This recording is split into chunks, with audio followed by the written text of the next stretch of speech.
someone saying they got to raise the retirement age. I mean, what does that mean? It means we're going broke. Yeah, well, obviously they're So raising the I mean, retirement you age. can't get elected for telling the truth yet. There's not enough people hurting. Yes, Sophie Love. Yeah, they raised the retirement age in France. They'll probably do it here in the U.S. after the election. They have to. There's no money.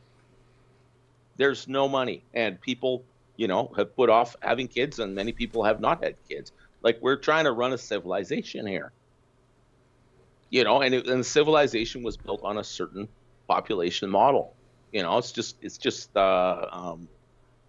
actuarial tables, kind of thing. Okay, Supreme. And people weren't doing it. Okay, so we'll flood the zone with people and we'll keep GDP up, right? And it's like, well, yeah, but they weren't born here.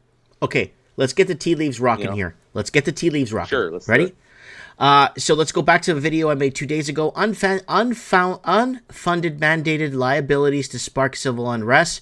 U.S. will default globally on purpose. Let's do two-part. First part, do you see them actually canceling people's pensions? Because these are liabilities that the state, that the federal government is actually paying people money they don't have to give them from their coffers.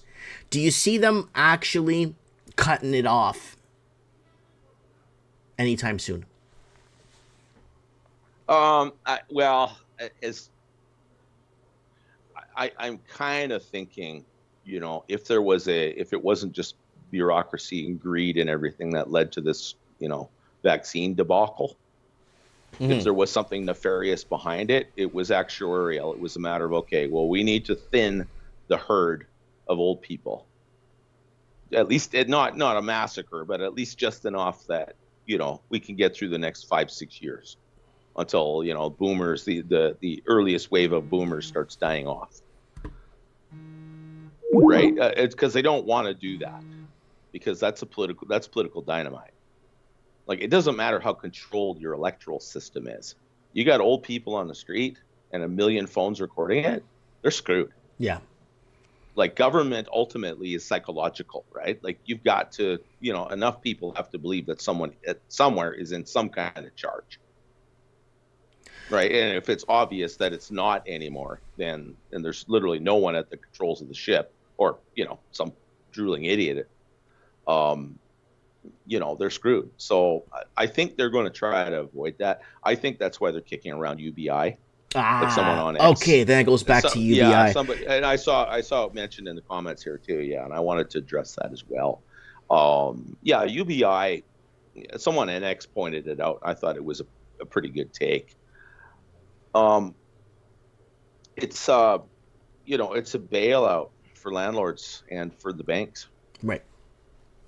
Right. I mean, what are most people going to do? Well, if your rent has gone up that much, your food has gone up that much, where's that extra $2,000 a month going to go? It's going to go to the landlords so that they can make their payments to the banks, because interest rates are probably not coming down. No, I mean, not at least for another year. Now, if things tank too hard, well, they probably got no choice, because governments can't pay these interest rates either. Let's face it, with the level of debt they have. Okay, stop. It can't stay there forever. Stop for a sec, because the second part's going to tie into exactly what you're trying to tell me now.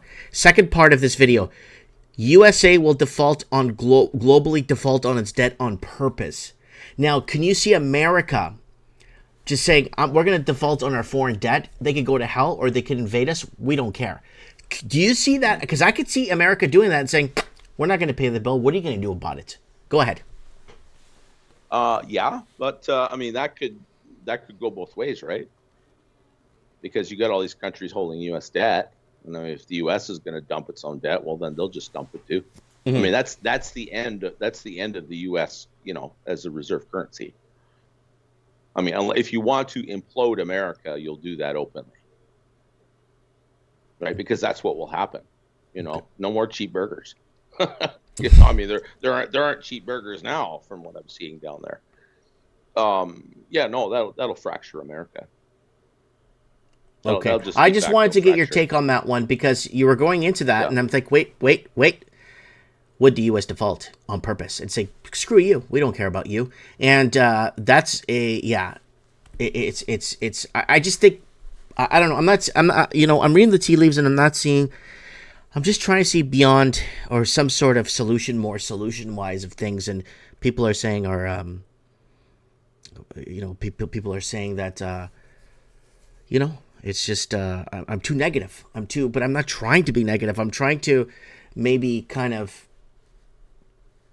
I don't know, Yeah, prophesy well, something. I mean, the thing is that most of the stuff we're talking about, there were people talking about it 50 years ago. If you 100. go down Mm-hmm. this track, if yeah, well, in some cases 100, yeah, but I mean they couldn't predict the wars.